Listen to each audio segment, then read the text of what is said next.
Hello, the book this evening is The Chicken Sisters by Laura Numeroff. Pictures by Charlene Collicott. The Chicken Sisters.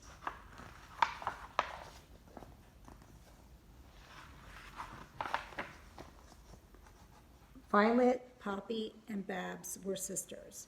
Violet, the eldest, couldn't see very well, but loved to bake. She had to squint to see the dial on the oven. So the sunny kitchen in their little yellow house was often filled with smoke. Boy, do I love to bake, she would say.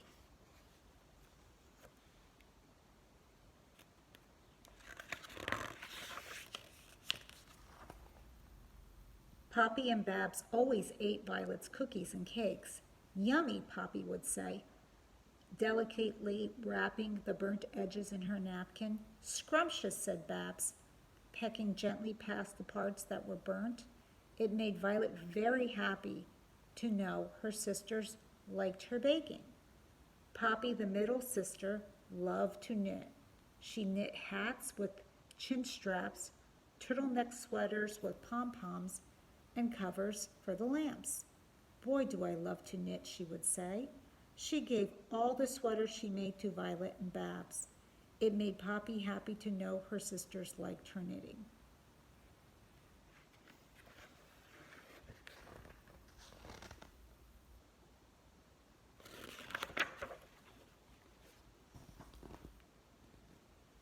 Babs, the youngest, couldn't hear very well, but she loved to sing.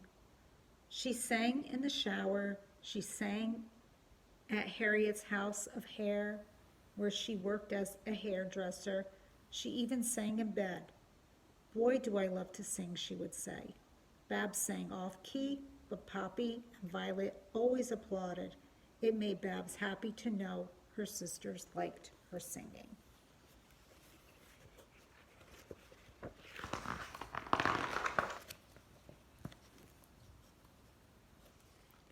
But the neighbors were not happy. Bill and Tessie complained about the smoke.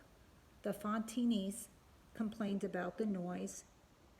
And the Fontini twins complained about the itchy wool hats Poppy gave them. Whenever the neighbors played bridge, they discussed the sisters. There must be something we can do, Mrs. Fontini would say, but they could never think of anything.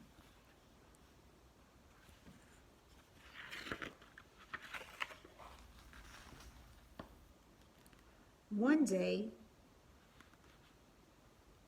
an old wolf moved into the neighborhood. He couldn't wait to visit all of his new neighbors. Bill and Tessie were so scared they stopped going outside.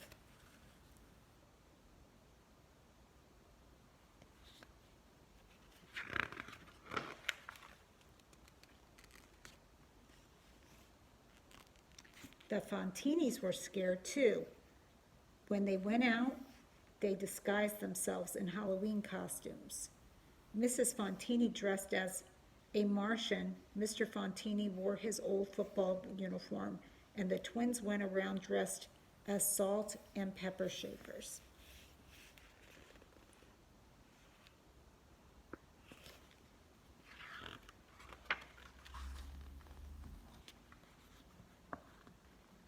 The old wolf was thrilled to see everyone so scared.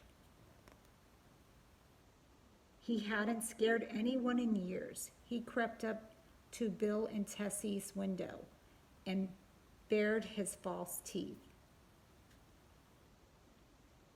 He hid under the Fontini's car and yelled, "Boo!"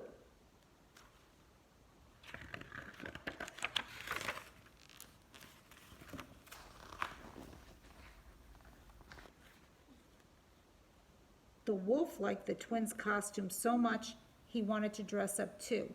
He rummaged through his attic and found a deep-sea diver suit, a mailman's uniform, and a ballerina's tutu. He liked the tutu the best.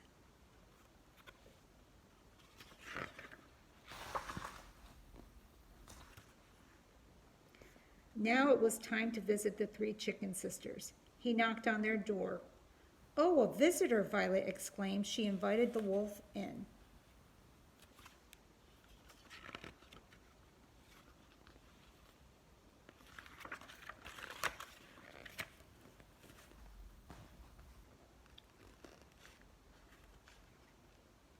What do you think's going to happen? She offered him her freshly baked coconut crisps, and he gobbled them down.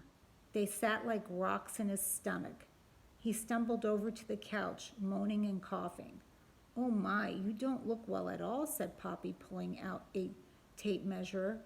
"What you need is a nice sweater." She measured his arms and chest. The wolf just lay there. He closed his eyes. At that very moment, Babs started to belt out her favorite song. "Puppies, piglets, and pumpkins too. Doesn't she sing beautifully?" Poppy asked, still measuring.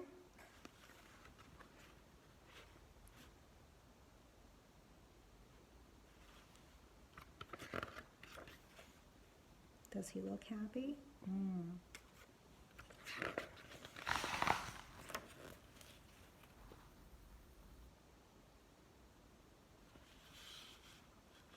He's holding his head. The wolf tried to crawl to the door to get away, but he got tangled in Poppy's knitting.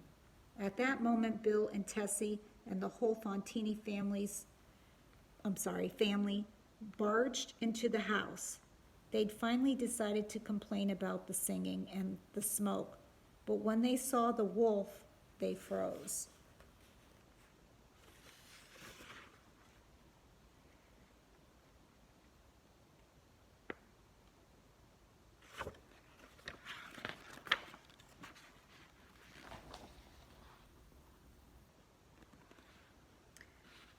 "That's the mean old wolf," gasped the Fontini twins.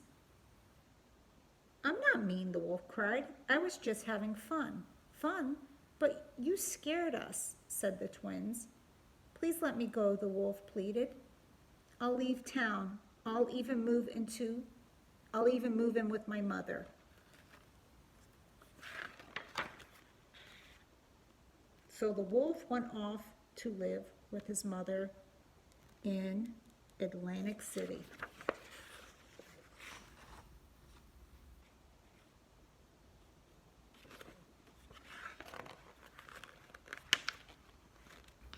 And the three sisters invited everyone to a party in their little yellow house. Violet made cakes and cookies. Babs sang. Poppy measured their heads for hats. And their neighbors didn't complain at all.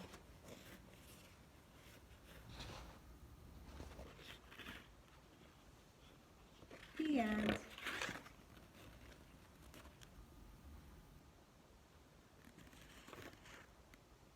Good night. God bless.